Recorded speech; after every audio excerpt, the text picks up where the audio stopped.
I'm interested in how the 0.5% of GNI was arrived at. Yourself and the Chancellor and the Prime Minister actually vigorously resisted the two fiscal tests in Parliament when they were proposed by the last Conservative government.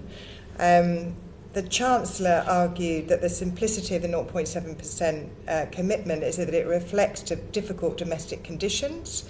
And in fact, the Prime Minister called it slippery and thought it would lead to an indefinite ODA cut.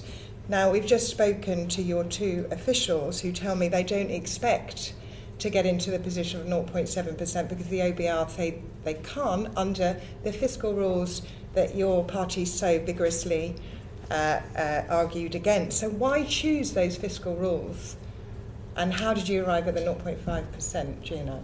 Well, of course, the 0.5% was the decision of the previous government. That was already the inheritance that we received. But if you're asking me, would I wish that we were in different fiscal circumstances? Of course I wish that. This is not the only area where an incoming government would obviously want to see the finances being in a better state. I mean, clearly that is the case, but that is why we have been taking that action to get our finances on a much stronger footing for the future.